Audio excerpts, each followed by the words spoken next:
savez que le 19 décembre dernier, il y a eu un pacte qui a été adopté à Marrakech, qu'on appelle aujourd'hui le pacte mondial pour des migrations sûres, ordonnées et transparentes, qui a été voté, ratifié, et c'est aussi un pacte des Nations Unies.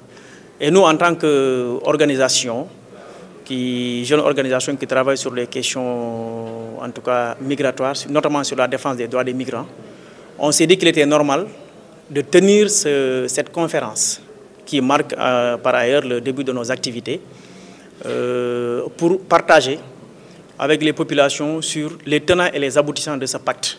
Puisque effectivement les gens entendent parler du pacte mondial sur les migrations, mais ils ne comprennent pas les tenants et les aboutissants.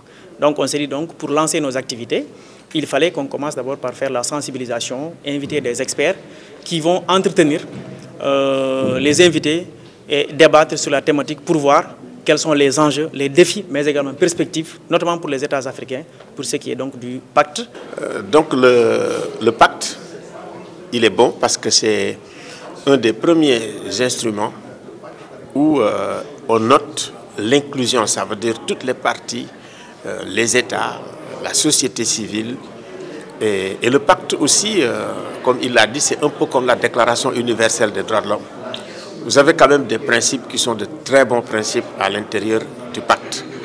Mais le pacte n'est pas contraignant. C'est comme un peu aussi la Déclaration universelle des droits de l'homme. Maintenant, il faut prendre les aspects, les contenus du pacte, et puis les transformer également en droit international. Et c'est ça qui manque aujourd'hui. Souvent, ce qui est véhiculé, c'est une image écornée des migrants. Mais leur poids économique est très fort sur nos politiques. Le flux financier est très important. Donc c'est un aspect sur lequel les États peuvent en tout cas s'appesantir pour capitaliser tous ces fonds-là que les migrants apportent. Mais là également, il faudrait toute une politique.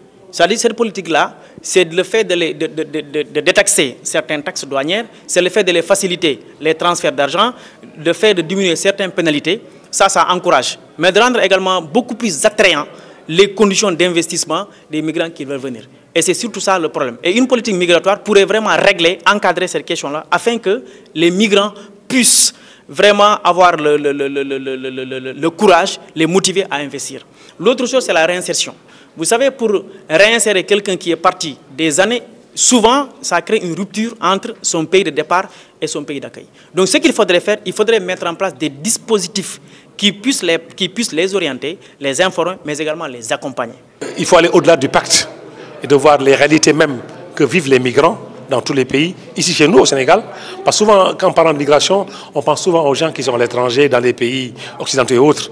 Mais la question migratoire touche profondément la société sénégalaise. Il y a un fort taux de migrants au Sénégal sur lesquels il faut réfléchir sur la question de voir comment mettre ces gens-là en de bonnes conditions. Parce qu'il ne faut pas oublier que nous sommes dans une communauté comme la CEDEAO où les gens sont libres de circuler. Et donc il est important de penser à la migration au sens large du terme, mais à ne pas oublier l'aspect national qui est une question fondamentale. Donc aujourd'hui, ce que les États africains devraient faire pour justement être en phase avec ce qui est entendu par leurs citoyens, c'est de parler le même discours. C'est de se regrouper autour de l'essentiel, c'est de faire une introspection sur ce qui a été mis avant, aujourd'hui avec le développement, et voir la meilleure solution, en tout cas des synergies, pour vraiment régler aujourd'hui les enjeux de l'heure.